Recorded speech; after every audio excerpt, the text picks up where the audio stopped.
세상에 이런 감옥이? 법 위에 군림한 그들의 황제 수감 리포트. 이게 감옥인가 호텔인가? 말세의 현장을 고발합니다. 시청자들, 안녕하십니까? 살다 살다 별일 다 본다는 말이 절로 나오는 세상입니다. 우리가 흔히 생각하는 감옥이란 어떤 곳입니까? 죄를 지었으니 죄값을 치르며 좁은 방에서 찬밥 먹고 반성하는 곳 아니겠습니까? 그게 상식이고 그게 정의지요. 그런데 지구 반대편 남미의 한 나라에서는 우리의 상식을 완전히 뒤집어 엎는 기가 막힌 일이 벌어졌습니다. 감옥 안에 수영장이 있고 동물원이 있고 심지어 밤마다 화려한 조명 아래서 술판과 춤판이 벌어진다면 믿으시겠습니까? 더 기가 찬 것은 버젓이 성매매 업소까지 차려놓고 돈벌이를 했다는 사실입니다. 이것은 소설이 아닙니다. 유전무죄 무전유죄를 넘어 돈과 힘만 있으면 감옥을 자신의 왕국으로 만들어버린 희대의 범죄자들 이야기입니다. 오늘 이 시간을 통해 그 썩어빠진 현장을 낱낱이 파헤쳐 드리고자 합니다. 혀를 찰 준비하시고 천천히 따라오십시오. 제1부 담장 안의 무법지대, 그들만의 왕국을 건설하다. 간판만 교도소, 실상은 범죄 리조트. 남미 베네수엘라의 토코론티오시오아렌 교도소, 그리고 콜롬비아의 라 모델로라 모델로 교도소. 이름은 그럴싸합니다만 이곳은 국가가 관리하는 교정시설이 아니었습니다. 교도소 문을 열고 들어가면 쇠창살 대신 야외 수영장이 펼쳐집니다. 죄수들이 수영복을 입고 썬베드에 누워 일광욕을 즐깁니다. 한쪽에는 아이들이 뛰어노는 놀이터가 있고 심지어 동물원까지 갖춰져 있어 홍학이며 맹수들을 구경할 수 있습니다. 이게 끝이 아닙니다. 배가 고프면 푸드코트에 가서 스테이크를 썰고 슈퍼마켓에서 생필품을 삽니다. 돈이 부족하면 교도소 내 은행에서 대출을 받고 심심하면 경마장에서 도박을 즐깁니다. 이게 과연 죄수들의 삶입니까? 아니면 휴양지 리조트의 삶입니까? 교도소의 주인은 소장이 아니었다. 우리는 흔히 교도소의 대장은 교도소장이라고 생각합니다. 하지만 이곳의 주인은 따로 있었습니다.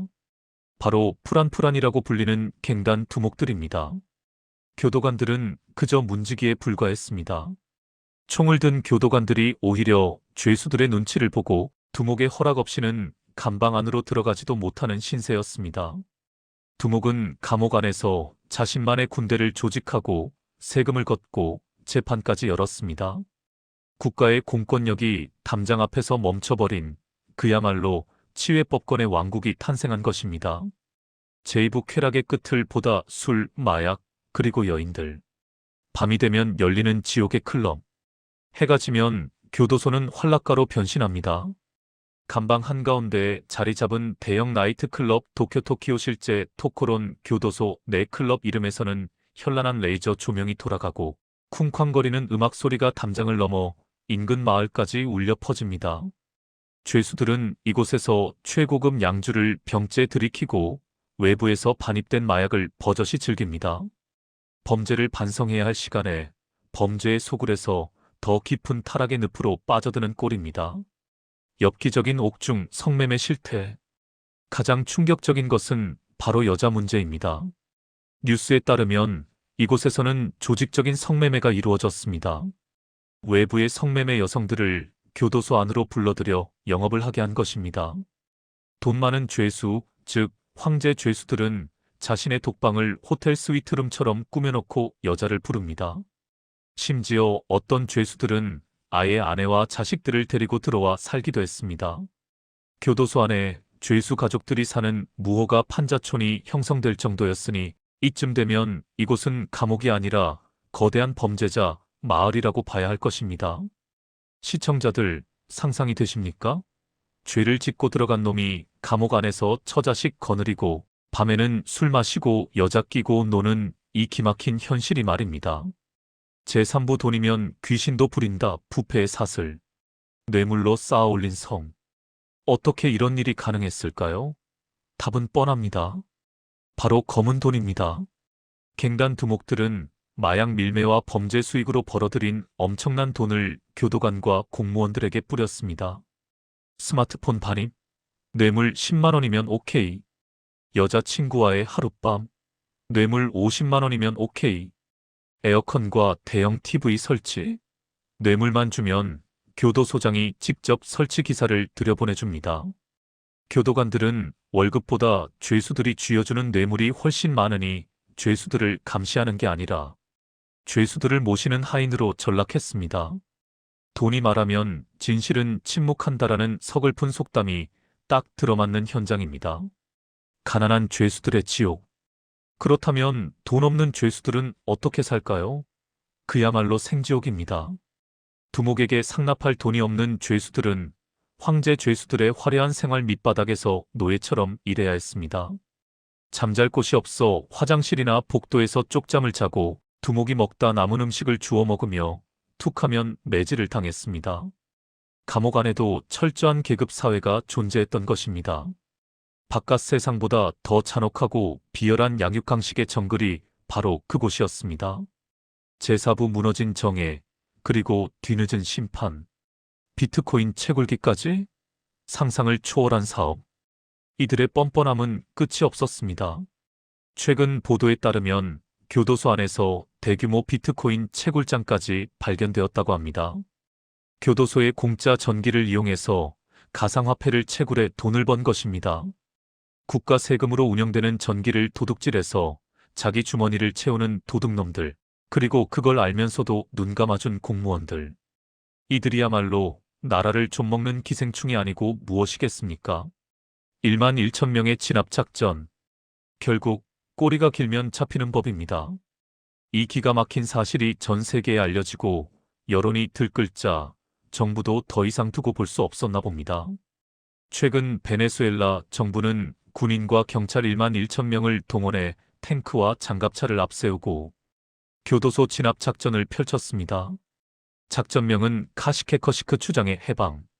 군대가 벽을 뚫고 들어가자 그 안에서는 4천여 정의 소총과 수류탄, 박격포까지 쏟아져 나왔습니다.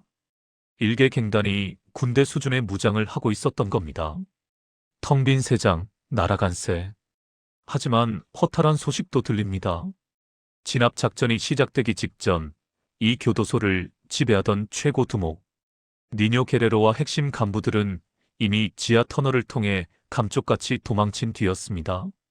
정보가 샜다는 뜻입니다. 군대가 쳐들어온다는 정보를 고위층 누군가가 미리 귀띔해 준 것이지요. 화려한 시설은 철거되었지만 정작 잡아야 할 거물은 놓쳐버린 찝찝한 결말. 이것이 중남미의 부패한 현실을 적나라하게 보여줍니다. 제오브 에필로그. 대한민국은 안전한가? 남의 나라 이야기로만 들리지 않는 이유.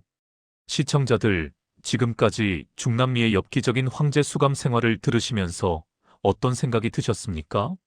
미개한 나라들이니 저러지 하고 혀를 차셨습니까? 물론 우리 대한민국은 저 정도는 아닙니다.